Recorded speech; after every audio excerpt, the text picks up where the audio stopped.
Zach, winner method, 3 from 3, but at the 200 last time, did you think you were in trouble?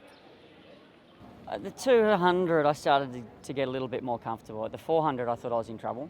He was very flat-footed, and Joe pressed the button on his horse, and he got me off the bit and got me chasing. But like I said after the race, I just felt like his horse is a little bit weak to the line, and if I could just stay in touch, I know my bloke is always strong through the line.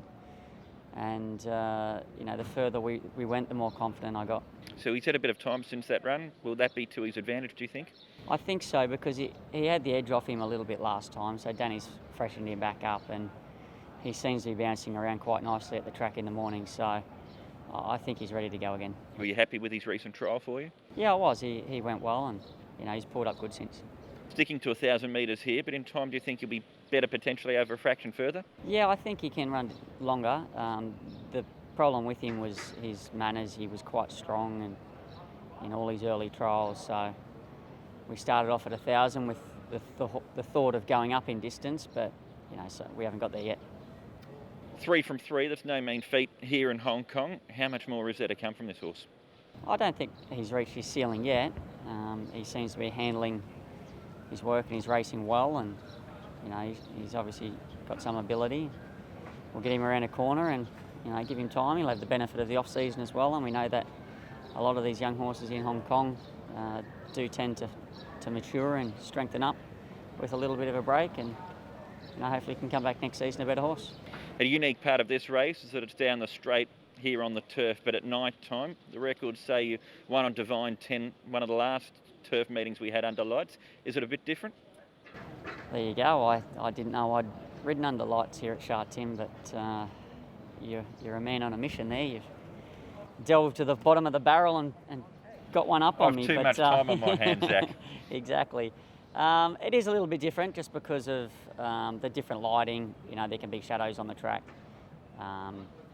So it's something new for the horses to have to try and adapt to, but it's not too bad. Sha Tin's a nice, big, spacious track, and I'm actually looking forward to the meeting. Hang's decision, Zach, that was some win last time.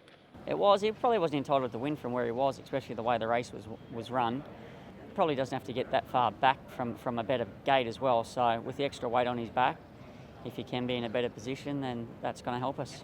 You've got a terrific record on him. You've ridden him 5 times, 3 wins, haven't finished out of the top 4. What's the key to him, or do you just get on at the right time? Just get on at the right time. A little bit of luck. But the key to any horse here in Hong Kong is just getting on at the right time. You've had a bit to do with him all throughout his career. For a 9-year-old, he's done a terrific job, hasn't he? He has, yeah. I think he's won over $10 million in prize money now, so Chris was pretty happy that he reached that mark after his last win. So, he's done very well, and hopefully he can continue. Karis Spend, you rode him for the first time last time out. What was your take on that performance? Yeah, he's a lovely horse. Of course, thought he ran very well. We got a bit hold up on the inside, but I thought it helped him because I don't think he was to his 100% to his best, and thought he hit the line strongly. So he's had that run. That was his first run for a couple of months. You've ridden him at a trial since then. Is he fitter this time around? Yeah, of course. Then of course we had a little trial, and he's been working well. He's definitely improved since that race. So I think also stepping him up in distance now will help him too. That form reference from last time behind Courier Wonder looks strong. Is he a horse that's got his fair share of ability? Yeah, of course, I think so. He may be a horse that's developing a bit late, and also change of stable, maybe just to change his mind a bit. So yeah, he's doing very well. Like I said, he gives you a good feel when you work him, and I think there's a bit more of him to improve. Yeah. David, Trader spoke to you about him leading into his last run. You seemed fairly bullish about his chances. What happened that day? He got his tongue back and is needing a tongue tie, and I thought we'd have double insurance and maybe put some blinkers on him, because I noticed in Rose Hill his best trial was in blinkers, and I put them on the other day and he did trial well in them, and so I don't know if it was the blinkers or the tongue tie, but I'm doing both. And with the trial as well, that was on the dirt. Were you happy with the way he handled the surface? Yes, it looks like he likes it. He's trialled twice very well on it.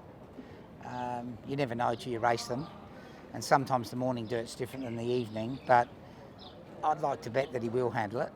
and it'd be nice to give Keith a winner. So he's impressive the way that he won on debut. Obviously had excuses last time out. That defeat, has that dented your confidence in the ability this horse has? It did a bit. I was a bit shocked that he ran like he did, but there was an excuse for the tongue getting back, and he's been tested since. And as Zach said, he came through with flying colours, and he couldn't have been more impressive in his trial, could he? 7 lengths, it was a very nice trial. Keith rides from a good draw with the plan B to use that natural speed he appears to have. Yeah, I think so, yeah. He couldn't imagine he wouldn't be further back than third, and I wouldn't care if he led. And it'd be good to break Keith's run of outs. He's had a bit of a frustrating time.